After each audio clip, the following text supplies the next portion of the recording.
Big Boss Malayalam season 7 midnight promo അപ്ഡേറ്റിലേക്കാണ് പോകുന്നത്. ഇന്നത്തെ ടാസ്കിന് തന്നെ ഒരു തുടർച്ചയാണ് നാളെയും. അപ്പോൾ ഇന്ന് മത്സരിച്ചവർ തന്നെയാണ് നാളെയും മത്സരിക്കാനായിട്ട് പോകുന്നത്. അക്ബറും ജിഷിനും തമ്മിലുള്ള ആ ഒരു ഫൈറ്റിന്റെ ബാക്കി നമ്മൾ നാളെ കാണും. കയ്യാങ്കളിയിലേക്ക് വരെ എത്താൻ സാധ്യതയുള്ള ഒരു ഫൈറ്റ് ആയിട്ട് അത് മാറും എന്നാണ് ഈ ഒരു പ്രോമോയിൽ നിന്നും നമുക്ക് മനസ്സിലാവുന്നത്. ജിഷിൻ ആ ഒരു കത്രിയൊക്കെ ചൂണ്ടിക്കാണിക്കുന്നുണ്ട്, വാടാ വാടാ എന്നുള്ള രീതിയിലൊക്കെ. രണ്ടുപേരും നല്ല രീതിയിൽ തന്നെ ഫൈറ്റ് ചെയ്യുന്നുണ്ട്. പിന്നെ ആദില നൂറ ഇവർ തമ്മിൽ ഇപ്പൊ പ്രശ്നം ഉണ്ടാവുന്നുണ്ടെന്ന് തോന്നുന്നു. പലരും തമ്മിൽ അവിടെ പ്രശ്നം ഉണ്ടാവുന്നുണ്ട്. എല്ലാവരും കൂട്ടം കൂടി നിന്ന് വൺ ഫൈറ്റ് ആണ് നാളെ.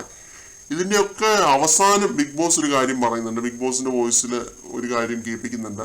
എന്താണെന്ന് വെച്ച് കഴിഞ്ഞാൽ, നിങ്ങൾ ഇങ്ങനെ വഴക്ക് കൂടിയാൽ ടാസ്ക് റദ്ദ് ചെയ്യും എന്നാണ് ബിഗ് ബോസ് പറയുന്നത്. അപ്പൊ നാളെ ടാസ്ക് മിക്കവാറും റദ്ദാവും എന്നാണ് തോന്നുന്നത്. അല്ലെ ഇങ്ങനൊരു കാര്യം വെറുതെ കേൾപ്പിക്കേണ്ട ഒരു ആവശ്യമില്ലല്ലോ. ടാസ്ക് റദ്ദാക്കുമെന്ന് ബിഗ് ബോസ് പറയുന്നതായിട്ട് ഈ ഒരു പ്രോമോയ്ക്കകത്ത് കാണിക്കുന്നുണ്ട്. പിന്നെ പ്രോമോയുടെ അവസാനം ഒരാൾ ഇരുന്ന് കരയുന്നതായിട്ട് കാണിക്കുന്നുണ്ട്. അത് ആരാണെന്ന് അറിയില്ല, ആദിലയാണെന്ന് തോന്നുന്നു. അങ്ങനെ ഇതാണ് ഈ ഒരു പ്രോമോ. കണ്ടു തന്നെ അറിയാം നാളെ എന്തൊക്കെ നാടകീയമായ നിമിഷങ്ങൾക്കാണ് നമ്മൾ സാക്ഷ്യം വഹിക്കാൻ പോകുന്നത് എന്നുള്ളത്. കൂടുതൽ ലൈവ് അപ്ഡേറ്റുകളുമായിട്ട് വീണ്ടും